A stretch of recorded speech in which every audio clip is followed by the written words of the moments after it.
அடங்கமறு அத்துமீறு கும்பலா என்று கேலி பேசுவது, அதுக்குள்ள அந்த ரெண்டு முழக்கங்களுக்கு பின்னால் எவ்வளோ பெரிய அரசியல் இருக்குங்கிறத புரிஞ்சுக்கிட்டா அதை விமர்சிக்கவே முடியாது. அது பாட்டாளி வர்க்க சிந்தனை இருந்தால் தான் அதை புரிஞ்சிக்க முடியும்.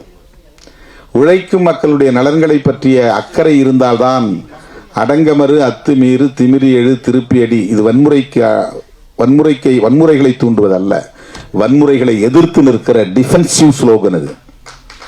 அது டிஃபென்சிவ் மோட்ல சொல்லக்கூடிய ஒரு தற்காப்பு உத்தி அடிப்படையில் முன்வைக்கப்பட்ட முழக்கம். அது உன்னை அடிச்சுக்கிட்டே இருக்கிறான் அப்படிங்கிறதுனால நீ அப்படியே ஒடுங்கி போயிடாத, நீ கொஞ்சமாவது எதிர்த்து நின்னாதான். ஒரு கெளுத்து மீனை நம்ம பிடிச்சா விட அது திமிரி நம்ம கையில் காயப்படுத்துறது.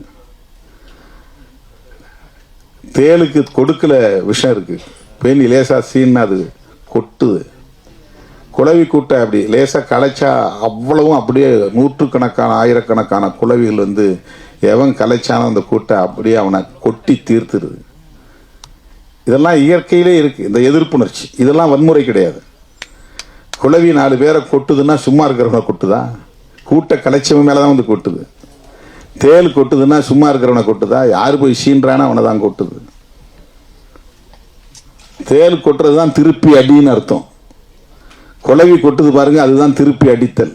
நீ போய் அவன் கூட்ட கலைச்ச, அது உன்னை கொட்டுது. கலைச்சா அப்புறம் நீ பாட்டு போயிட்டீன்னா உன்னை அப்புறம் அங்கே எங்கேயுமே நீ கூடு கட்ட முடியாது, கூடு கட்டி வாழ முடியாது. ஒரு தற்காப்பு உணர்ச்சிக்கான ஒரு அரசியல் இது. அதை கிண்டல் பண்ணுறாங்க ஒருத்தனா மேல் சாதிங்கிற ஒரு ஆதிக்க உணர்விலிருந்து பேசுகிற விமர்சனங்கள் அவை.